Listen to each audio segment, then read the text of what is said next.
What's up, everybody? Welcome to Gojo with Mike Golick Jr. That is me. With me, as always, a man who hasn't ordered delivery in what feels like an eternity, Brandon Newman. Brandon, what's going on? Healthy, Mike. Is that an answer to what's going on? Yeah, no, that's an answer. Okay, what's going on? I say that because I thought of you on TV the other night. Loyola Chicago was playing Duquesne, and some Uber Eats delivery guy walked out on the court looking for the person who he was delivering his food to, and I thought of you in the early days of this podcast. Hey, I mean, you got to tip that guy very, very well. I know I usually do that anyways, but if he's that dedicated to, I don't know, Duquesne security is probably not that serious, but getting out there on the court, just kind of looking around. I mean, and also, who is ordering Uber Eats to the stadium, to the arena? There's a lot of questions that need to be answered. This is Nicole Arbach territory, senior writer over at The Athletic. She's usually the best at finding obscure fans, or in this case, characters around the world of sport. Because you're right, there is a question of what was ordered. Why was the food inside the arena not apparently good enough for this person? And yes, how was this person? Because for anyone that's ever been inside a sporting event, you can get pretty far acting like you belong. Like, I've had friends who have made it down onto the field at Notre Dame, gotten passes, did not go and order a pass, did not play for Notre Dame, did not have anything, just had the confidence in the air about them that they belonged, and it managed to work out. So it is possible. Yeah, but it feels like it's a short-lived victory. Well, clearly in this case, because this isn't like that guy that snuck into the arena dressed as Klay Thompson that one time to try and go warm up with the Warriors, where eventually you were going to get caught because you were impersonating someone. This guy volunteered himself. Like, dude was standing out there on the court holding up the bag, trying to make eye contact with whoever. He had a boss. Like, that's a good reminder in this, is we all got a boss, and this man clearly is willing to do whatever it takes. So like you said, needs a tip and needs a raise, because he's out there. It made me think, Brandon, of back in the day when we were at Notre Dame, we didn't yet have any of these like mobile app delivery services, but we had Jimmy John's, and God in heaven, those dudes, when you saw, there was nothing more exhilarating than seeing someone else's Jimmy John's guy on campus, because as soon as they parked, it was a dead sprint to whatever building. They advertise freaky fast. They lived up to it every time. Those delivery people were athletes. That shit was real. I bet it stopped when they start advertising it on the commercials. You know what I mean? How it's hard to keep up when people start demanding it up to 15 minutes. They stop like talking about it. Like a secret menu item? Yes, exactly. It's like, okay, we can't do this anymore. But Mike, not only Jimmy John's, Domino's started them oven baked sandwiches when we were in college, Mike, and I was all over that. What was it? A buffalo. There's a chicken bacon ranch. There's a Philly cheesesteak, and there was a chicken parm. Well, they also did the tracking meter that apparently is BS, that apparently is just designed to do it in a certain time limit there and is not actually GPS tracking your pizza, is what I've heard. If someone wants to correct me, feel free. I'm happy to be wrong on this, but they did at least offer that innovation as a way to kill time while you're waiting for your order. And you can customize it too. The heat tracker, you get a little. I like the rock and roll one. It's like, it's ready. I don't know if there's two inside. I still think my favorite fast food amenity was back in the day when you'd go to Cold Stone Creamery, and when you would tip them, they would all sing. Oh, yes. I almost forgot about that. I miss a cake shake. That was one of those things that, like you said, once it became mainstream and people were just going in there, I'm sure it was great because you're getting tipped. Now, how much remains to be seen. That's every person's choice, but you're getting tipped. The problem is singing that many times in a day after a while, unless you, like, I'd imagine the one in West Hollywood probably be doing great if there was such a thing, because you've got a bunch of aspiring actors or singers over there that are probably ready to bust that out and have their moment. Like the Stardust Diner in New York City, near Times Square. Yes. Exactly. Speaking, by the way, Brandon, of local flavor, I figured LA Brandon would like to know that I survived my first earthquake. Michael, I know, Michael, big time. When I saw there's a 4.2 in Malibu, I said, "Ain't no way, my boy shook that one. Ain't no way." Well, it hit at 2 a.m. That was the weird thing. So I basically thought I dreamt it until I woke up this morning and saw everybody tweeting about earthquake, and then I felt bad because I missed out on the Los Angelino rite of passage, which is tweeting about an earthquake that's going on. Oh my gosh, you got to tweet about it. Well, something that and this may be in poor taste now that we're body shaming a little bit, but my first earthquake that was overnight, I went to work at Fox the next day, and the first joke was like, "Brandon, did you fall in the shower this morning?" We felt the like, I fell. Wow, yeah, and caused an earthquake. Yeah, the fat joke. But I love an earthquake. The earthquake tracker, if you have it on your phone to test things out. We had one in LA, and then we went to Alaska for our honeymoon, and we felt a little 3.7 out there. I can't remember the town, Alyeska maybe, but it's something about it that just feels. It felt like having the spins. It felt like when you lay down when you're drunk. That was how I felt waking up, was like a little bit off balance, even on my back, in a way that was uncomfortable for a second, and then I just convinced myself it was sleepy time again. So apparently I'm built different. You were at our apartment, or you've been to our apartment when we in Marina Del Rey when Michelle and I was there. The first big one there, she was in the shower. She said the shower head just started moving in front of her. Roadblock, our dog, he started barking crazy, and I just ran over to the TV because it started wobbling, and I was like, "We can't lose this. We can't lose this." On the big screen, wife and dog in the apartment, and you said, "I don't care how cheap these shits are right now. I'm not losing you. Not today, Satan. Not today." Oh, man. We got a great show for you guys today here. Ahmad Bradshaw, two-time Super Bowl champion with the New York Giants, going to join us. Talk about his Super Bowl runs, what that's like as we get to conference championship weekend now with a bunch of players that are trying to be him. Brandon, he's got that unique experience, and we get to tap into it for a little bit. He was part of an awesome backfield tandem, and I know we're going to talk about all the members of that, but for you and I, since they were players playing, that first Super Bowl he was a part of in 2007 was right before we got into college, and then that 2011 Super Bowl was while we were in college. And so in our formative years, watching him and Brandon Jacobs in that backfield was very memorable because before we had Derrick Henry, we had Brandon Jacobs' big ass back there. Amen to that. And did he... he did wonders for me watching football. I remember I was working at Kroger's that first throwing the S on it. I was working at Kroger that first Super Bowl. I got off and I was able to go to halftime. I had a party at my house. People were at my house, friends of mine watching it, waiting for me to get there. And it was the first time I felt like Nostradamus because that was the undefeated Patriots. And I was like, there's something about that D-line for the Giants. Was that not the undefeated season? That was the undefeated season, yes. And those Giants teams were the ones that popularized that NASCAR package idea where you'd put 4 DNs on the field at once, which now seems so commonplace. It's such a part of third downs in the NFL, getting lighter pass rushers on the field at every position. But back then, it was sort of, at least in modern football and in our lifetime, it was what I remember as the advent of that becoming more and more of a part of football. Yeah, I'm gonna mess his name up. OCU. Osi Umenyiora, Matthias Kiwanuka, Justin Tuck, all those guys. Michael Strahan on that first. Yeah, I think Michael Strahan on the 07 team. So Chris Canty was actually. Yeah, Chris Canty was on that team, right? I believe C2 was on one of those teams. Yeah, I know he's got a Super Bowl ring. Oh man, but anyway, I should know that right offhand. I did a radio show with the guy, for God's sake. So that's shame on me for not. That's shame on me for not knowing your teammate, but... Well, that's why I didn't bring him up, because I was like, maybe it was another dominant inside, tall, linky guy. Was it him? Nope, it was him. It was him. Yeah. The problem is, again, it's the Super Bowls and Roman numerals. So, yeah, that was the 2011 season. Not the 07 season, but the 2011 season. Oh, okay. There you go. Jason Pierre-Paul, who had the... That was so cool talking about the tandem between those two, because I just remember the torch being handed from Michael Strahan to Justin Tuck to Jason Pierre-Paul at that time. And you forget how important the Giants were to football, how the NFC East was like the road to the Super Bowl for a long time.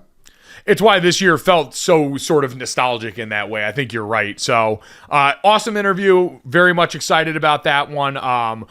We also, Brandon, had the NFL Honors Awards finalists announced the other day here. MVP, Offensive Player of the Year, all that stuff. The finalists for all those ahead of NFL Honors that comes up during the week of the Super Bowl. And I wanted to see, Brandon, if you had any sort of snubs or strong feelings about these groups. Some of them are obvious, and I think there's a few, especially dealing with the rookies, that kind of got people in their feelings here. MVP, the Patrick Mahomes Invitational. It was Mahomes, Josh Allen, Joe Burrow, Jalen Hurts, and I thought, noteworthy enough, Justin Jefferson included in that conversation, named one of the 5 finalists for MVP. Patrick Mahomes is going to win the award. Patrick Mahomes should win the award, but Justin Jefferson getting recognition for an incredible season on a Vikings team that we clearly saw outside of him did not have a ton to offer is, I thought, pretty cool. It's cool, Mike, but these NFL Honors Awards or the NFL End of the Season Awards aren't like Oscar nominations. Like you don't get, it doesn't get written under your title, Most Valuable Player nominee, 2002-2003 season. Which is interesting because they do that for Walter Payton Man of the Year. Like, it's a very big deal. Kyle Rudolph, who was one of our great friends, was the 3-time Walter Payton Man of the Year nominee when he was with the Vikings. I just saw the Steelers released a really nice video about them telling Cam Hayward that he was their Walter Payton Man of the Year nominee. Dope. And, like, you get that listed in your bio after that. That one sticks. So we should do that for the rest of this shit. I don't know why we don't. You're one of a handful. It should be like being a Heisman finalist. You get that on your resume after. I'll tell you what, for the Defensive Player of the Year, and we're going to go through them, but Nick Bosa for 49ers, Chris Jones for the Chiefs, and Michael Parsons. Like, Chris Jones should feel very accomplished to be nominated amongst that crop. Chris Jones had more sacks than Micah Parsons. That blew me away. This year? He had 15 and a half sacks this year to Micah Parsons' 13 and a half. And again, no one talks about it because you're on the team where the offense is the only, and like, it's not like the defense is the number one unit in football like the 49ers or the number one pressure unit in football like the Dallas Cowboys are. But for Chris Jones to be that productive is insane. Well, yeah, especially they thinned down with the names over there, right? Like Justin Houston was with the, obviously he's older, went to the Ravens. Who was the guy who was offsides? Oh, yeah, that was, years ago that they replaced him with Frank Clark, who hasn't been nearly as productive as they've needed him to be in that time period either. But, yeah, I mean, for a guy playing 3-tech, and I know we went through that weird experiment the other year where he played outside, but he finished tied for 4th in the NFL in sacks. It was Nick Bosa, Myles Garrett, Hassan Reddick, and Chris Jones tied with Matt Judon from the New England Patriots. Damn. That's insane. Yeah, and shout out to him. So that's a good say. Okay, but how did you want to go through this list? Are you talking specifically about snubs? I mean, we can talk about each one because defensive, like MVP's easy. Offensive Player of the Year to me is easy. That's the spot where we give the wide receiver some love. That should be Justin Jefferson's win. He's nominated against Tyreek Hill, Jalen Hurts, and Patrick Mahomes, and it's like, all right, Mahomes is going to win the MVP. Jalen Hurts is going to probably go on and win the Super Bowl this year. And Justin Jefferson, again, when we look at the differences between him and Tyreek Hill, who had a major impact on that team, did not have a Jalen Waddle next to him. Did not have nearly the help in the offense that Tyreek Hill did. So that feels like Justin Jefferson's easy win there. And that feels like what we do. As the MVPs increasingly become the quarterback award like the Heisman, Offensive Player of the Year has become the spot where we give the best running back or receiver their due.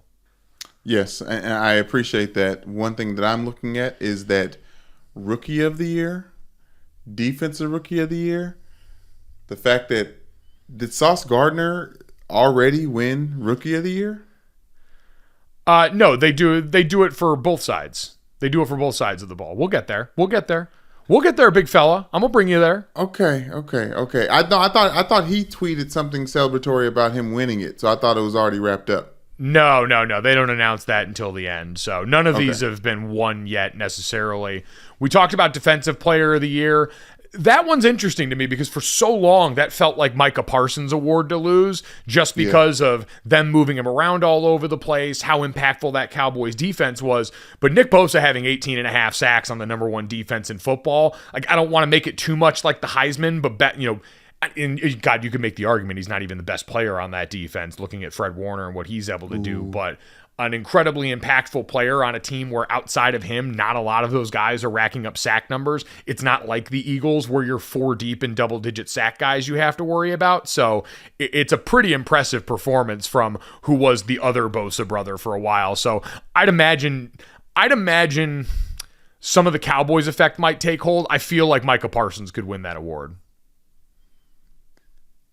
Especially everyone looking at just how versatile he was on the defense and showing up a lot. But we love sacks. As Justin Tuck told us before the spring game, sacks get stacks, and sacks also win awards. And I think Nick Bosa deserves it in a real way. It's so hard to get a clean solo sack, and I feel like he's really, really good at it because a lot of people are getting home at the same time. Getting home meaning getting to the quarterback at the same time, and you have to split up those half sacks, which sucks so bad. I talked about it on this podcast before, but Nick Bosa seems like the guy that's just like clearly dominating in a specific way, but it doesn't look as finesse as we're used to seeing, like the Von Millers or some of the other people that have won this award in the past. But I think I like it more because of that. Well, yeah, I mean, with him, it's so straight line. Like you look even in his stance, he's basically in a track stance down there. There's times where I wonder how he even gets out of that comfortably. So it's pretty insane. Like when you look at the impact that both of them have, the part that's interesting to your point about half sacks and shares and things like that, with a pass rusher, True Media has this really cool statistic where they measure the number of first pressures by a defender. So how often are you the first guy? We see plenty of those sacks where someone gets upfield and spills a guy to the rest of the guys coming along there. And you would obviously appreciate as much as anybody that first guy that gets upfield that causes the quarterback to step up. There's a ton of value in that. Micah Parsons led the NFL in that, with 74 first pressures this season. And I believe also led the NFL, was third in the NFL in percentage of his rushes where he was the first pressure. So really impressive stuff for him as far as being the tip of the spear on that defense, being the guy. And both of them, again, I'd be perfectly comfortable with either one of these guys winning. Like I know this isn't sexy. I don't have a super strong opinion about that one. I think either of those guys is very deserving, and both will be in the Defensive Player of the Year conversation next year and probably in perpetuity during the prime of their career. That's my issue with that. Is just that I feel like maybe they're going to snub someone because they feel like they're going to get there again. Comeback Player of the Year is the one that's interesting to me and that I do kind of feel interesting about. The 3 finalists for this one were Saquon Barkley, Christian McCaffrey, and Geno Smith. And Geno Smith's probably going to win this. Like, Christian was actually hurt last year. Christian got put on IR after week 12. He was put on IR twice last year with, I believe, ankle and hamstring injuries. And for McCaffrey, this is almost like 2 years in the making. He missed 13 games in 2020. And then went on IR twice in 2021. So this is like a 2-year reclamation project for Christian, who also got traded in the middle of the year. And then you throw Saquon on top of that, who real comeback player of the year material, 4th in the NFL in rushing yards this year, coming off of injury also. The Geno Smith one's complicated for me because while in the rules for this award, it says it doesn't just have to be injury. It can be coming back from, poor performance or like him being a backup during that time. It feels like, again, he's going to win this because of the story. I think Saquon Barkley should win this award. Comeback Player of the Year to me is someone overcoming what they did injury-wise, and especially at that position, I would feel inclined to give it to him because he was the guy for their team this year. He was what we talked about, the engine that made it go. Daniel Jones was great, but that was a rush-first offense, and Saquon Barkley was the reason that they were able to be so successful, end up winning a wild card playoff game this year. I'd have a hard time not giving it to him. I hear you, Mike, but I just feel like Geno Smith is the winner here because it's obviously no injury, but obviously he didn't write back. But a lot of people wrote him off, and rightfully so. And I think that the surprise of after trading Russell Wilson, and I know you mentioned the narrative, but after trading Russell Wilson, seeing Pete Carroll choose him, and then him going out there and setting the franchise record for passing yards, I think. Oh, it's a great story. Yeah, you could talk about the supporting cast, and obviously someone else is nominated who was in that backfield with him, which helped him, be able to play quarterback as effectively as he was able to, Mike. And obviously we're sensitive about giving all these awards to quarterbacks, but I like Geno there as a comeback player, and I think he deserves it. Yeah, he deserves recognition in some form. Like, I get it. And that's what this feels like is, man, what you just described was so special. But, like, I look at him being on there in the face of someone like Chris Godwin, who tore his ACL in December of last year and then had his career best in receptions this year, had 104 catches for over 1,000 yards in a season where he had ACL surgery in January. That's insane from a physical standpoint in that offense. And again, when you tack all the winning onto it, the team did make the playoffs, lost in the wild card round, but it just feels like Chris Godwin really got jobbed there, especially because, again, I know it doesn't have to be an injury award, but it does feel to me like one where that should be acknowledged, especially in the physical nature of this sport. So, Brandon, Coach of the Year. This one also seems like it has a really obvious winner to me. The top three finalists for this one, Kyle Shanahan, Doug Peterson, and Brian Daboll. And this feels like Brian Daboll's award going away. Wait a minute. Doug Peterson's in there. Yeah, Doug Peterson, the coach of the Jacksonville Jaguars, who were bad last year and then made the playoffs this year. Yeah, I'm saying pound for pound, aside from him being a big guy, he's got to be the winner there. I think he's Coach of the Year. I mean, I look at both of those teams who made it equally as far in their runs, both managed to win a playoff game and advance on another round here. Brian Daboll did more with less.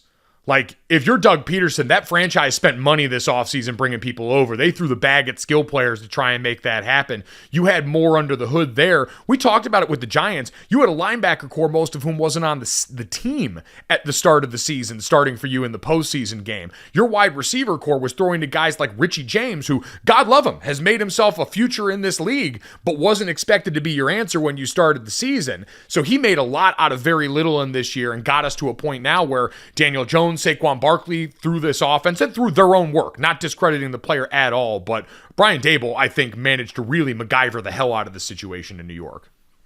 Now that you laid it out, one thing I am forgetting is that this is his first year versus Doug Peterson being a Super Bowl winning head coach, right, and someone who played in the NFL. Like I do think there's something about that first strike of lightning and what Brian Daboll has been able to do. Obviously, it's great that we have a former Giants alum on the podcast today to talk about Brian Daboll. But what he's doing is seems special and also seems like there's some stability to it. The one name that I would have thought maybe deserves some credit there too was Mike McDaniel. I thought he navigated that team through a lot this season. For everything we give Kyle Shanahan for the injuries at quarterback, which he deserves, that, like, if you can look for a silver lining in it, is there was no going back when the prior quarterback got injured. So much of this year with the Dolphins was will they, won't they, with Tua's status with concussions, Teddy Bridgewater being banged up. You were 3 quarterbacks deep and constantly wondering, were you going to get the other one back? It was never really settled. And so I think the stress that puts on you when you're planning as a staff is a lot different than what Kyle Shanahan's done is insane. They're such a good team starting Mr. Irrelevant at quarterback. I'm splitting hairs here. I think Kyle deserves what he got here. I'm just making the argument Mike McDaniel could have been considered. I think Kyle deserves to be up here because this is a team that could very realistically play in the Super Bowl, and they're on their 3rd quarterback of the season. So, Offensive Rookie of the Year. So these are the ones that I think get interesting, Brandon. Offensive Rookie of the Year and Defensive Rookie of the Year. O'Roy ended with the finalists of Brock Purdy, Kenneth Walker III, and Garrett Wilson. And I saw a lot of Jets fans up in arms saying, hey, if you can have Brock Purdy in there after 8 starts or whatever it's been for him here, how Breece Hall's not getting consideration after 7 starts. Oh. Breece Hall ended up the leading rusher of the Jets this year, and he was out after week 7. Like, wow. That's wild. Yeah, okay. Breece Hall averaged 5.8 yards per carry on 80 carries and added over 200 yards receiving this year. If he had stayed healthy, I think he would have ran away and hid with this. Kenneth Walker was phenomenal. Went over $1,000 this year, led rookies in rushing yards. Garrett Wilson was incredible. Led all rookies with 1,103 passing yards. Like, you're going to have a hard... Like, I don't think Brock Purdy will win over either of those two. I think Brock Purdy is getting love here, obviously, for the story and deserves it. But, man, it's hard to look away from Kenneth Walker and Garrett Wilson. If you made me split hairs, I might go with Garrett Wilson on this one. Again, quarterback upheaval around him, being able to survive multiple guys going through there. Really a difference maker on that side of the ball once Breece Hall went out too. So Garrett Wilson, probably then Kenneth Walker, and then Brock Purdy in third for me.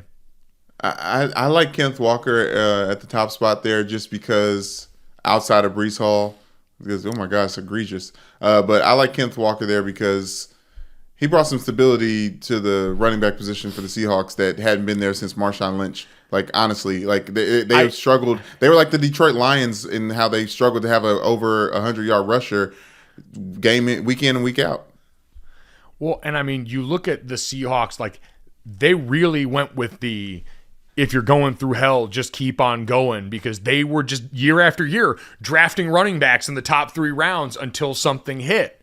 And they finally got to this spot with Kenneth Walker III, who famously helped get Mel Tucker paid at Michigan State and now seems to be doing more of the same here in Seattle. Because as the year went along and some of the pass protection waned a little bit and the passing offense was a little less high flying, Kenneth Walker was there just toting the shit out of that thing. So, really convincing argument for him. On the other side, I mean, there's a realistic possibility the Jets sweep this on both sides of the ball. Sauce Gardner, Aiden Hutchinson, and Tariq Woolen. And Tariq was awesome. Like another guy. I mean, really, you could have the Seahawks or the Jets sweep the Offensive Rookies of the Year awards. And both would be incredibly deserving. If you put it to my head, I would probably go Sauce.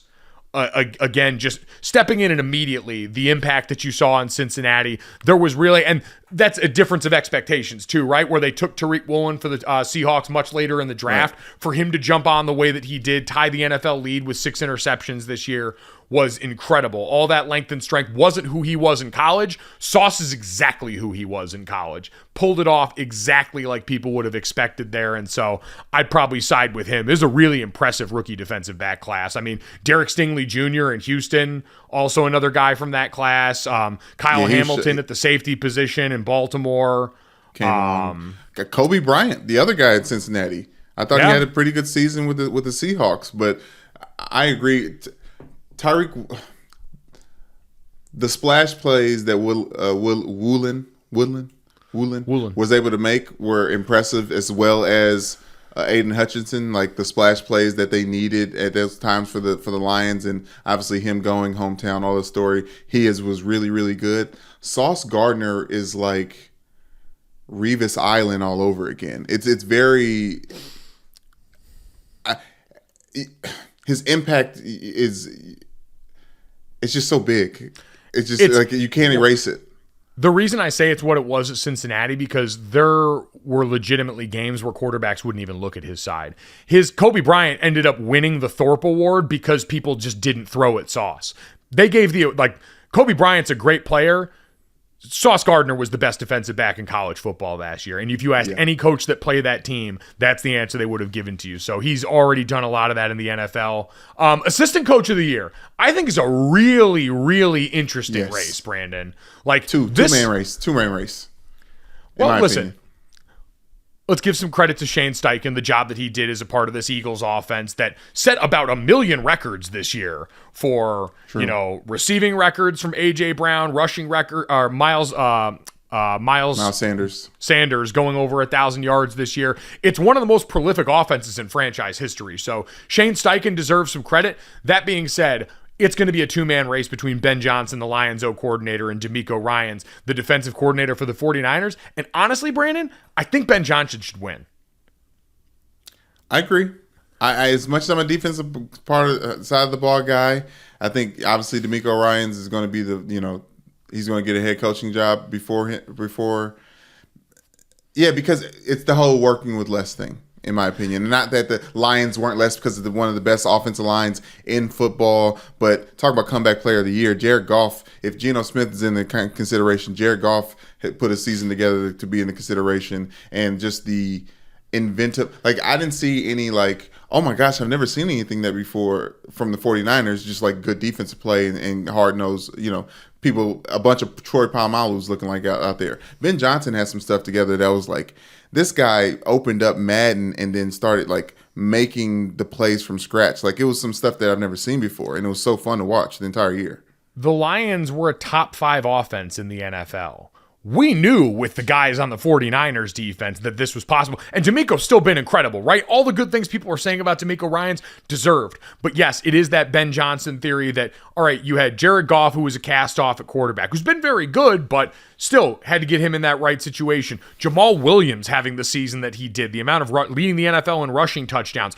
Amon-Ra St. Brown as a breakout player, trading TJ Hawkinson in the middle of the season and not missing a beat. Like, all of these things stacked up, and having the defense on the other side be at times as much of a liability as it was to carry the load. Now, home road splits were a little bit different for them, obviously being away from the dome, but I think Ben Johnson should win this award. I think DeMeco Ryans probably will, but both very deserving. I just think Ben Johnson, with what we talked about, might just edge it out a little bit because of the rest of the circumstances we talked about.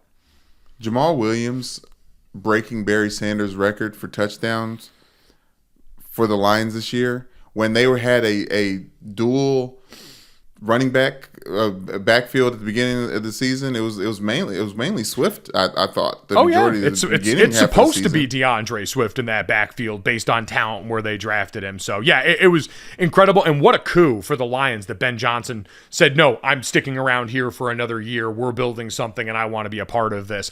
That will probably not be the case for the San Francisco 49ers and DeMeco Ryans. I'm sure someone's going to pry him out of there. Those are the NFL award finalists here at Gojo Show on Twitter. If you think we got any of them wrong, we're going to take a quick break. And when we come back, we are going to talk to two-time Super Bowl champion Ahmad Bradshaw.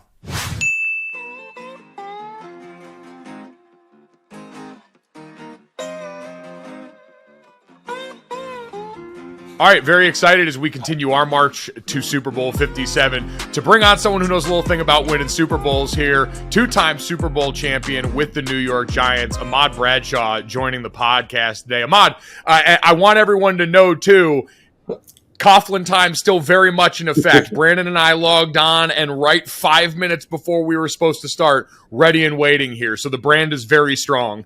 Oh, man, it's staying strong, man. It sticks with you, man. It lasts a lifetime, and I think it helps.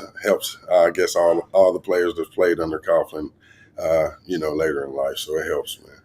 Well, there's nothing like that pre-meeting fodder too with your brothers. So we got a little bit of that in too. No doubt, man. Definitely. Did you? Did that used to be that like sinking feeling of dread? Because, for you being drafted there, you come in and right away that's the first thing you're indoctrinated to in the NFL. When you started to see other rookies or free agents come into the building and you saw that getting up against that time, did you start to kind of get that anxiety for them? You know what? I was probably that rookie that was late a few times, man, and I paid the fines and it wakes you up. It wakes you up quick. Soon as you get into the league and you start getting those little checks as rookies, man. It's they start evaporating quick, man. So you got to wake up and it helped, man. It really did. Like I say, it makes you a better person, better player. Being on time, being early, it made me a better person, definitely. Well, and to get to see the effects of that right away for you, like everyone who's now playing in this round this weekend, there's a lot of players going through this for the first time. There's some guys that have had to wait their entire careers.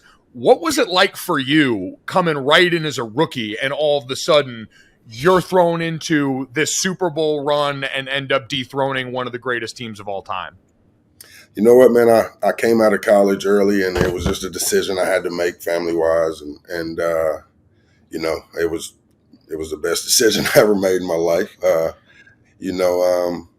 But yeah, no, these guys don't know just exactly how blessed they are. I was blessed in that situation to have great teammates, to have great coaches, to have a great organization in the Giants, man. That just welcomed all of our rookies, and honestly, our rookie class was just tremendous, man. We all had a piece of the winnings. We all were a part of the team that year, in big ways. Like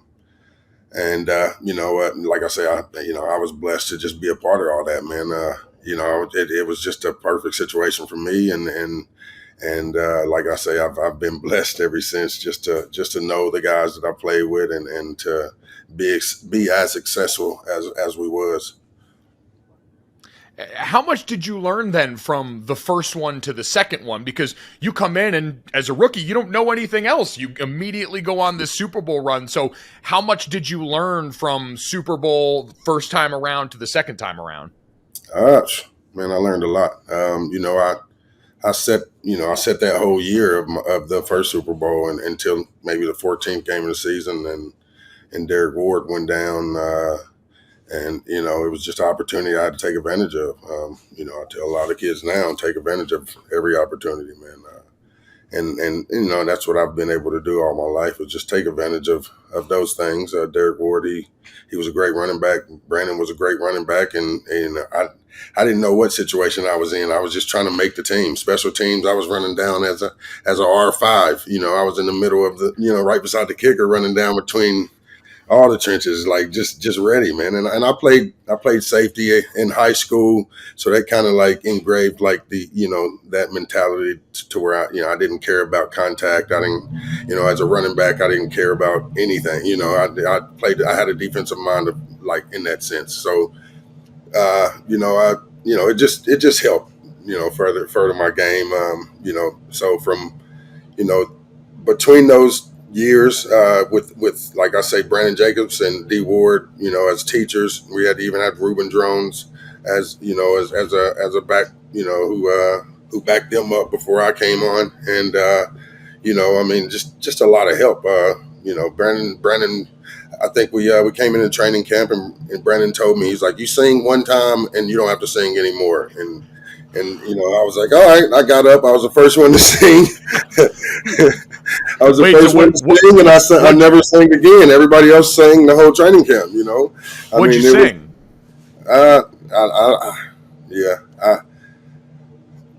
I don't know. Like, I Believe I Can Fly or something. I don't know. Oh yeah.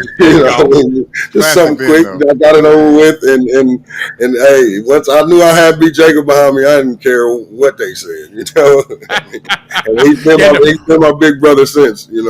So I'd imagine when that guy says something, people listen. Yeah. Like everyone talks about Derrick Henry and his size as a running back now. Walking into that running back room and seeing that mountain of a man had to be, in its own way, like a real welcome to the NFL moment. He's just a huge human being. He still is, man. When he came in and said that, I promise you, I jumped in front of everybody on the whole team. And let them have it. And I sat down and I never sang again. And I felt protected that whole time. And we took care of each other from then on. We still do. So, it's a blessing to have him and to have him then and even now. So. Well, he said that during the second Super Bowl run, both of you were kind of the vocal leaders on that team. How did you step up, like following his footsteps? What pushed you to kind of open your mouth and start, leading the troops? Just became that way. I really like to speak with my play. I really don't like to talk, too much, and I just became that guy. We didn't have, Eli wasn't a very, very vocal person to, get the team hyped, and I was, the one yelling, screaming DMX around in the locker room, and I just became, that guy, straight hand left, and just wasn't nobody that, that could get the team going and fired up and ready to, just punch somebody in the mouth. So, and that was my job. I can hear the little bit of gravel in the voice there. I feel like there is some of that X that's ready to go there for man. sure. Oh, it's there, man. That's my guy. And you talked about stepping up, having to get into that leadership role there. As you look around now and see all these teams going through this Super Bowl run, and for those of us that never approached anything like that, never got to go on that kind of run, what is the most difficult part once you get into the postseason about whether it's maintaining that focus or what you've got to do physically to actually get through a Super Bowl run that most people never know? Just staying within your team, man. At that point, you got there, with just the guys that you got there with, and just doing what you've done best all year long. And like I say, the coaches are so great nowadays, and even when I played, our coaches are so great to have us prepared, man. We had great game plans all playoffs through through thick and thin. Like we could rely on our coaches, and of course, Eli led us down and did so much for us in those situations because he's just a gamer. He's that type of person, and nobody can ever say he's not a Hall of Famer because he's a winner. You know what I'm saying? And that's what he did. I mean, you can look at his 2-minute drills, in certain situations, and I don't see anybody better. So I haven't seen it since, but it's just tough. Just standing in, like I say, these teams have to stay into what they do best, man. And it's a whole different league now. You play a whole lot of different teams now that you haven't played, and like I say, you got to do whatever you do best, better than you've done it. So, you mentioned Eli Manning. Have you been surprised, knowing, like you said, wasn't a super vocal leader, knowing the kind of guy Eli was, to see him now doing the Manning cast, doing all these commercials and stuff? It's him, man. It's Eli. I mean, he's been pranking and joking and doing stuff to people for a long time. Did he ever get you? No, I can't say. He knew I had his back through thick and thin.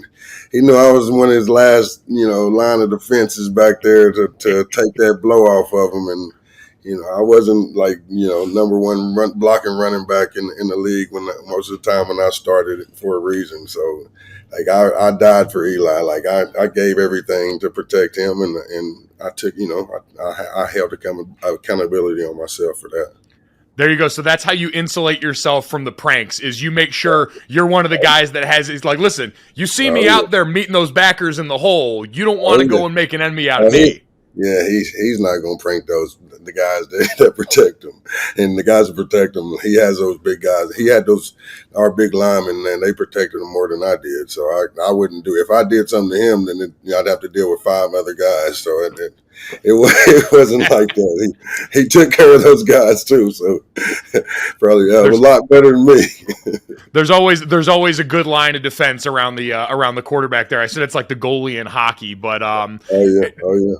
So I do want to ask too, because I saw a while back you were on another podcast and one of your Super Bowl rings actually broke. So first off, is that fixed? And second off, how often do those make it into rotation? How often does one wear a Super Bowl ring, especially when they've got 2?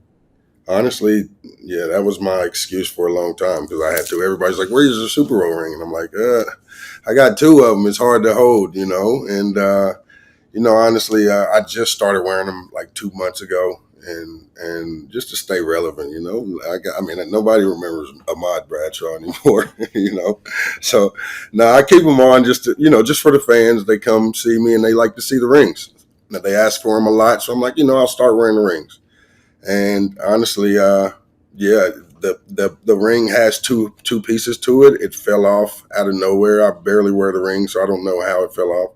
So now Tiffany's have the rings, has the 2011 ring, and they're charging me like $1,500 just to get it fixed. I'm like, I was just gonna ask if this was like when you have like one of those platinum level credit cards where there's like a special number you get to call and a special service for the Super Bowl ring. Like I figure you guys have your own wing in Tiffany's. No, you would think, man. You would really think, but I probably wouldn't have went through all the hassle to get it fixed. So my mom was like, "I'm getting it fixed for you." So she does everything to go through just to get it to Tiffany's. And now they send us a bill back.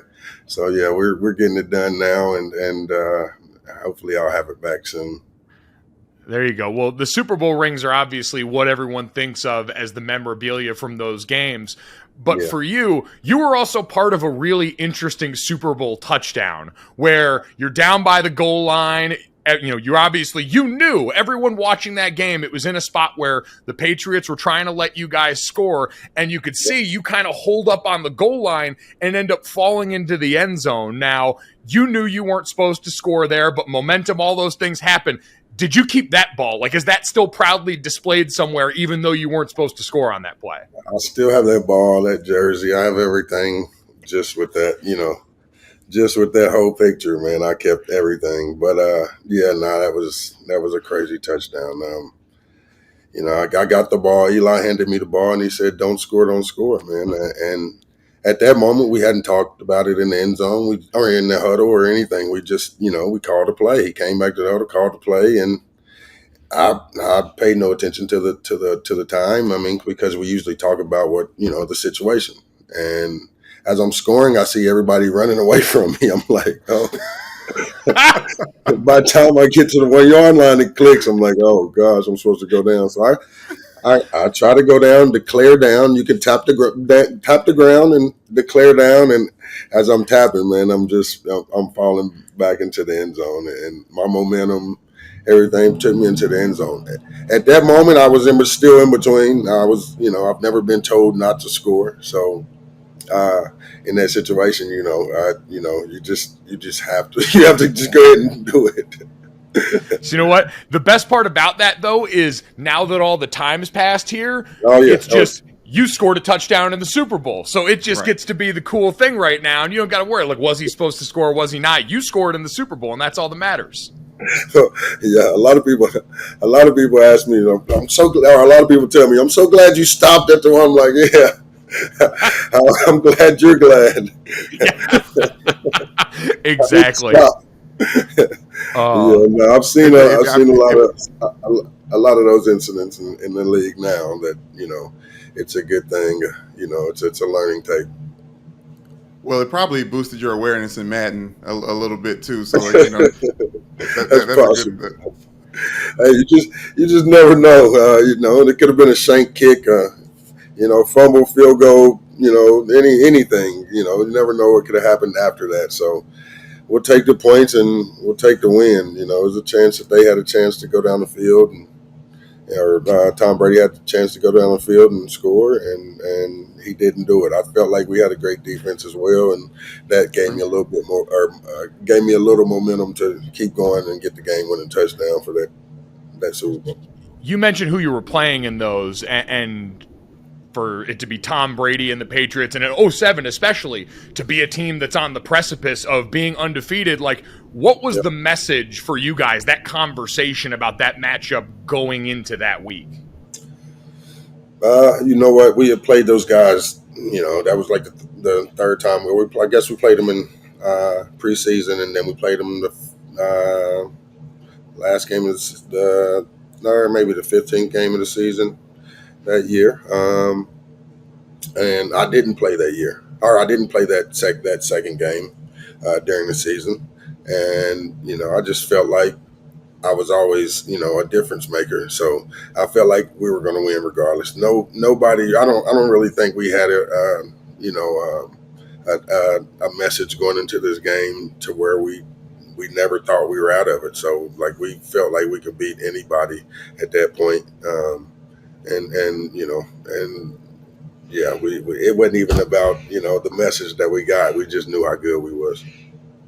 I mean, getting ready to interview you, we were watching YouTube videos, and that Brandon Jacobs and you talk about how you subbed yourself in for each other during that run. Like, I as a former nose guard, I loved watching Brandon Jacobs run. Obviously, the biggest running back ever, just doing his thing. But how did you guys manage to balance that out all season long? We loved each other, man. No pause. But we just, we were just like that, man. We wanted to see each other succeed. We wanted to see each other. I wanted to see him run the ball. He wanted to see me. We wanted to see what we could do, together, against each team. And that was our challenge. Like, it wasn't even about how many yards he had, how many yards I had each game. Like, we wanted to both have success. Even when the first Super Bowl with Derek Ward, we wanted to all have success. Even the year after, we were demolishing people and until the incident at the end of the year. And we felt like we could have won a second one that year. You know what I'm saying? Just the way we were playing. And we were on a path for it, just with the earth, wind, and fire with Derek Ward, Brandon Jacobs, and I. And then, when D Ward, he ended up in Tampa Bay, and it was me and Brandon. It was just the same way. We decided of course we were going to split, but when I see him tired, I go get him. When he sees me tired, he comes and gets me, or, we'll come out and, we know each other. We watching each other if we need a break, and, we just sub each other in, man. It was different. And I don't see many people, doing that nowadays, or even then I didn't. But, just that relationship that, we all three had at first, and then, it grew until just me and him left and us doing it. And, it just helped us tremendously. And it's cool that both of you guys understood each other's strengths and your weaknesses and all those things well enough to be able to do that. I do want to, with that in mind, look at the team from this year, because I think for a lot of Giants fans, there was so much renewed energy around the team this year with what Brian Daboll and company were able to do, and so much of that did start at running back. So Saquon Barkley looks like a comeback player of the year candidate. When you watch him now in a Giants uniform, what stands out about him as a running back? Just as for me, his explosiveness, his power, his lower body power. That's how I felt like I ran. I felt like, as a running back, that's what that's just the things I like about, certain running backs. But that stands out more than anybody else I see with his size and everything coming with it. But he's getting a lot smarter. I see that as well. It takes a while to not be to learn how to just to learn the game, in a sense. It takes a couple years, and the game slows down for you even more and more as you go. I can definitely see that happening for him, and he's learning the game a whole lot better, and you just learn it that way. And all the talent that you've got with him there, that certainly stands out. What about his quarterback? Because for all the comparisons that Daniel Jones gets with your former teammate Eli Manning, I don't know if you ever saw Eli take off and break 20 miles per hour on the measurement there for speed down the stretch here. How impressed were you by Daniel Jones this season? I wasn't. I felt like I knew that about Daniel Jones, man. I was excited for Daniel Jones. I told everybody to ask. I love his feet. I love it. You're not gonna get anybody else with the feet he has and the way he plays the game. You're not gonna get too many people like that. And you can't just throw him in there and you're not gonna find anybody from college. You're not gonna get another person from another team. So at that point, I just really had a lot of confidence in him, and he did that and more this year for me, honestly. But I had a lot of high hopes for him anyway. Do you want to see him and Saquon both back in a Giants uniform next year? I would like to see both of them back. I'd like to get a lot of help for them, but definitely I'd love to see both of them back. I think both of them are tremendous talents. I just know how the game goes, man. It's a tough game every which way. I've been in that situation, and having to leave the Giants and go to the Colts, and it's just it's a business aspect, but for all parties, I feel like they'll be fine either way. Well, obviously, with the first season for head coach Brian Daboll, and you had a lot of experience talking about playing for Tom Coughlin and making sure he gets respect, and you don't really see that too much or hear about that too much from NFL players now, except for in that Giants locker room. And I thought one of the things that I was so impressed with as a fan is just to see how much guys loved him. Like, what were you impressed with seeing Brian Daboll in his first year? Just that, man. The guys playing for him. That's just, when I came in, Coughlin, they were talking about Coughlin getting written out. We just locked in for Coughlin, man. We locked in. We loved him. Everybody loved him. I didn't see that happening. And when we won, all that shut up. And just like, he's winning now, and they can't really say much about Daboll. He has these guys playing for him, and the guys he has this year, you could tell that they enjoyed him. I think it speaks volumes just, for a lot of coaches when your players speak up for you. And like I say, it happened to Coughlin my rookie year, and then 4 years later when we won the second Super Bowl, they were writing them off again, and it's tough to be a coach in the NFL. I know how tough it is, but when you're winning and you're making people open their eyes, and especially in New York with all the eyes on you. It's just tough. So, I'm excited for Daboll and what he brings to the table in all aspects. So I like we his had, dribbling. I like his going for twos. I like all that, man. So speaking of stuff to like about him, we had Julian Love, the safety for the Giants, on the podcast earlier this year, and he said that Brian Daboll, we always see him big cigar guy, and he said he'd FaceTime those guys all the time, and he said he FaceTimed him from a jacuzzi with a cigar in his mouth. Did Tom Coughlin ever give you guys a call? I know there wasn't FaceTime back then when Tom was, but could you have pictured him calling you guys from a jacuzzi, cigar in his mouth, just going away? No, not Tom, man. We've definitely seen him in that office a few times, man. But he'll call you to that office quick. But he ain't gonna call you, and then we ain't have that FaceTime stuff now and then days. So yeah, he didn't know how to work that anyways. Yeah, couldn't imagine trying to facilitate that, let alone the image of him in a hot tub with a cigar now, which is going to be seared into all our brains. So I'm sorry for doing that to you. That's awesome. No, you're good. Oh, man. Ahmad, we really appreciate the time, man. This is awesome to kind of look back down memory lane as we get ready for a bunch of guys to try and punch their ticket to where you have been twice. So thank you so much. We look forward to your ring coming back and being all fixed and whole and ready to go for you to rock again. I hope so, man. Thank you, guys, man. I appreciate it. Thanks for having me on, man.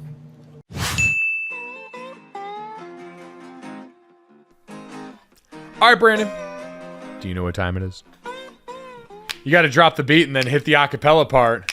I just wanted you to know that you are really That's true. That's part of it. Okay. I just wanted you to know that you are really special.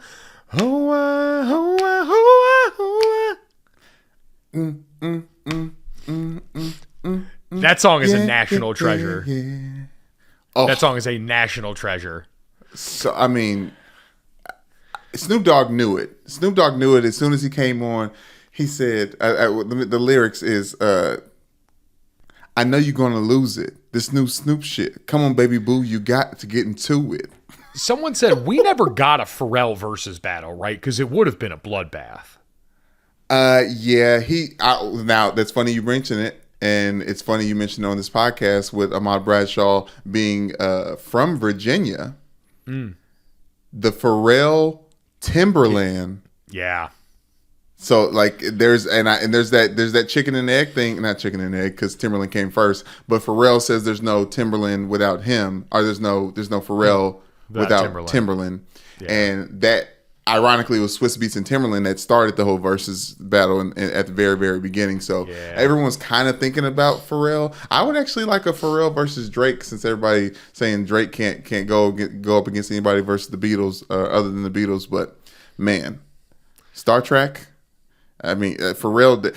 I'm gonna tell you something. I heard something on the podcast. Shameless plug for podcast. Well, Pharrell was one of the only producers who would make a beat for an artist, then he would either rap or sing the words that he wants them to rap or sing and send it to them to see if they're interested or not. And he kept trying to get Prince to do a song because he was always trying to create songs for Prince, and a lot of those Prince throwaways became Beyonce songs and other people's songs. And then finally, the last Prince song he sent to him, he said, F it, I'm going to do it myself. And it was Frontin'. Wow. That he did with Jay-Z. And that was a huge hit for Pharrell. So, man, well, if you thought this is a huge hit for Brandon Newman, make sure you download, subscribe, rate, and review Gojo wherever you get them. Leave us a 5-star rating. Tell him what a great job he did. Brandon, someone who will not be trying to send help anyone's way is Rory McIlroy with Patrick Reed. The two on Tuesday were at the Dubai Desert Classic. And apparently at the driving range, Rory was approached by Patrick Reed, one of the players who is notoriously rubbed a lot of players wrong on tour, but also defected for Live Golf, which Rory is the foremost opponent for. And apparently Rory didn't give him the time of day over there. Patrick Reed flicked one of his Live Golf tees at him. Rory made a jab when he was talking to the media later about how he didn't appreciate being served a subpoena during his Christmas dinner with his family, as Patrick Reed has filed a defamation lawsuit last month. So there are levels to this, Brandon, in golf beef right now, in a way that made me think of one thing, and that is The new golf show on Netflix. They need this shit badly. We talked about how different this is going to be than Drive to Survive because you don't have the inherent violence of the sport. You need shit like this. And as much as people might not like him, Patrick Reed is the perfect kind of shit stirrer for that show. So I don't know how much the live guys are going to be featured in that or even the tenets of that. But I think just in general, some of that conflict has to be the stuff that bleeds over if this is going to work.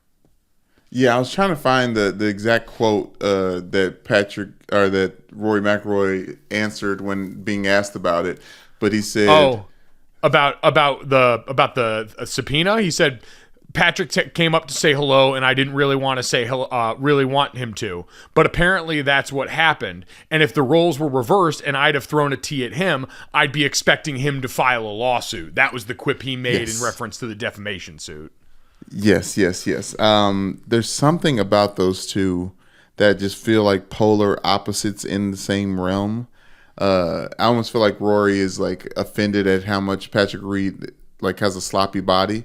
No, and obviously I'm not shaming sloppy bodies because of course not. Yeah, of course. Look at us. But I love. You're right. I love the drama, but I just feel like Patrick Reed needs a little bit more juice to him on the links to really get this feud going. Like I know he's good, but you know what I mean? We'll find out about that as we see more of Live Golf on the CW coming up apparently because that's a real thing like we talked about before. So golf beef, give me more of it, please and thank you. From the people that brought us Phil Mickelson. Do you see what Phil Mickelson recently threw shade at Tiger Woods? Oh Christ. I wonder if there's any more meat on the bone left on that when we did that rivalry for so many years and now neither of them is really in the spotlight in the same way anymore, especially Tiger. So I'm sure we'll get some good quotes out of it still because clearly Tiger and Rory have been at the forefront of this. We'll talk shit about Live Golf publicly all the live long day. So love that energy by all of them. Love this energy, Brandon. Let's get to that. It is mock draft season, baby.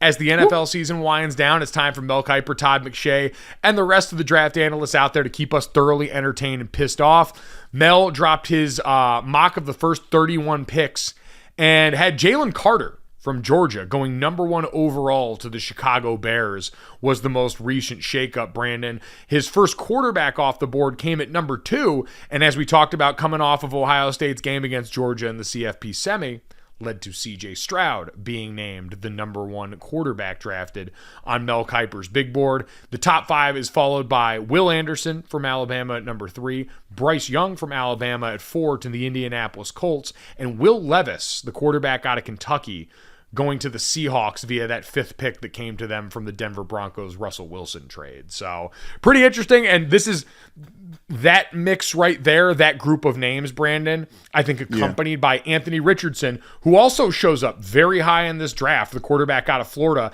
at 9 overall to the Panthers. That quartet is going to keep us incredibly busy for draft season. Last year was sort of wandering around in the desert because Kenny Pickett ended up being the only quarterback going in the first round. These quarterbacks are going to keep us a lot busier because it's a matchup of college production with the lack of prototypical size versus a couple of guys that really look the freaking part that everyone is going to want to try and see work. Yeah, Quentin Johnston is one of those guys for me at TCU. Mel Kiper has him going to the Ravens, which I don't know if I love. I was really hoping. I do like a wide receiver at that pick, Mike. I think it's about time that we try to take the gamble on that first round wide receiver because it seems to be paying off recently than it did, when we were coming up in 2000s, early 2000s. But I was really hoping for one of those Ohio State wide receivers to end up with the Ravens, a real speedster. Yeah, he's got Jackson Smith and Jigba from Ohio State mocked to, let's see, the Jets at 13, which, sweet Christ, if the Jets pair 2 first-round Ohio State wide receivers together with him and Garrett Wilson, whoever's playing quarterback for them is going to have themselves a good-ass time. Brandon, I will say, if the Ravens draft Quentin Johnston in the first round and don't retain Lamar Jackson in some way, I am going to fucking rage quit. It's the perfect receiver to pair with so? Lamar. Yes, he's incredible. He would be such a great pick. He was a complete and total difference maker on that TCU offense. I thought he was the best player pound for pound on that offense that included the Heisman Trophy runner-up. And I think he'd be incredible. And the thought of another quarterback throwing passes to him pisses me off. Figure your shit out, Ravens. Yeah, I'm with you. So, would be pretty incredible there. For the homer purposes here, Michael Mayer, Notre Dame tight end, mocked to Green Bay at 15, which again, if Aaron Rodgers for some reason wasn't on Green Bay this year and they finally drafted a skill position player in the first round, I would weep the most ironically funny tears in recent memory. Every pick since Aaron Rodgers started speaking out about the lack of weapons and them trading away his friends has been a defensive player, and it seemed like an act of war every time. And more often than not, we've given Brian Gutekunst, their GM, the pass saying, hey, he's drafting good players, trying to build a defense. After the way the defense looked a lot of this year, and if they were to move on from Aaron Rodgers, if they did this, I would consider that a personal affront to Aaron Rodgers. I would consider that a deeply personal move that they did just to hurt him. Well, after he said one of his stipulations for not staying, but he said he wants to play with Mercedes Lewis and he wants to finish out the career, I feel like the Packers would be like, okay, cool. Michael Mayer, first round draft pick. Oh, man. Michael Mayer, Mercedes Lewis, because Robert Tonyan may not be back either. If you could pair them, I want to see Mercedes Lewis keep playing forever, watching his name pop up on the screen year after year as not only he's still in the league, but somehow being productive, and he's the size of a refrigerator. It's incredible. The one shining light for the Jacksonville Jaguars for such a long time. Yes, so we'll have plenty more mock draft reaction as we go along here. Very excited. Draft season is one of my favorites, so we'll have plenty of fun with that on this podcast. Brandon, let's finish off with the third. Since we're both now caught up, and we've said we are going to be talking about The Last of Us on this podcast when the time is right. Ooh. Spoilers potentially ahead here, so if you're not caught up through the first 2 episodes, you can turn off now. You've already made it through a lot of this podcast. But Brandon, how about this? The Last of Us, which is now 2 episodes in, HBO's newest show, a post-apocalyptic thriller based on the video game of the same name, reported the largest episode 1 to episode 2 viewership gain in HBO history. It was up 22% to 5.7 million viewers for the second episode on Sunday night, which is incredible in the streaming age, Brandon, because that's just Sunday night. They pointed out that Game of Thrones didn't have that same kind of jump. House of Dragon didn't have that same kind of jump. This was word of mouth going to work for how good the first episode was. And people wanting to, think about how bad you have to want to get that second hit of the good stuff to sign up and say, no, I am going to go appointment viewing on Sunday night. That's pretty incredible. Yes, I agree, Mike. I was late to the party. I've been piecing away through it. Through the first episode, like a chicken. What's the chicken noodle soup? What's the heart? What's the name of that series? No, what's the name of that series? Chicken Soup for the Teenage Soul. Thank you, chicken noodle for chicken. I still can't say it. But you read like one chapter or one story or one essay a little bit at a time. So I was kind of going through chapter by chapter through it, like an old DVD. That's probably a better reference. But after I finished the first episode, I jumped right into the second, and I couldn't stop watching. And it's so enticing. It's done so beautifully. It's also very real in a way that zombie films and narratives haven't been in the past. This whole thing with fungus and how they laid out the narrative. And honestly, I'm pulled in, and I want my wife to watch, but she's like so afraid of things like this. But I was like, no, just good cinema on television. Please watch this with me. It is, to your point about the realism, I heard someone say the best horror movies always attack something that feels like safe and personal to you. That's why a lot of movies are based around the concept of like sleep or the night or under your bed, or these places that exist for everyone in their lives. To this point, the threat of global warming, the things that would bring about this are all very real threats that we currently live with. So yeah, they make it real. They get to, like, every post-apocalyptic movie is really more about the society and the people that are left over, much more than whatever version of the reanimated dead are around. And you get a look into how people have rebuilt society in this one really quickly. So it's been really incredible. I went and looked too, because obviously this one has the pressure of living up to a video game that, again, again, our video game correspondent Katie Nolan has alerted me, this is an incredibly beloved video game. And I went and watched on YouTube a shot-by-shot comparison of the first 2 episodes, and it's been almost identical. They changed a couple of plot elements for the sake of adapting it to screen, but even like some of the literal images are pulled right from the video game in a way that seems to have done it justice so far for both audiences that are watching the show. And well, I feel like there should be some type of warning for people who do shrooms, because I can't imagine you ingesting that on a regular and watching this and feeling good. Watching The Last of Us whilst on mushrooms, probably not advisable. Watching it before bed is very advisable, so I would probably stay away from drugs while watching that show. Clickers while tripping does not seem like the recipe. We hope this podcast was the recipe. If it was, make sure you download, subscribe, rate, and review Gojo wherever you get your podcast. Leave us a 5-star rating and a review, and check us out on the DraftKings YouTube channel as well under the Gojo with Mike Golo Jr. tab. Thanks so much. We'll talk to you tomorrow. Boom. Money in the bank.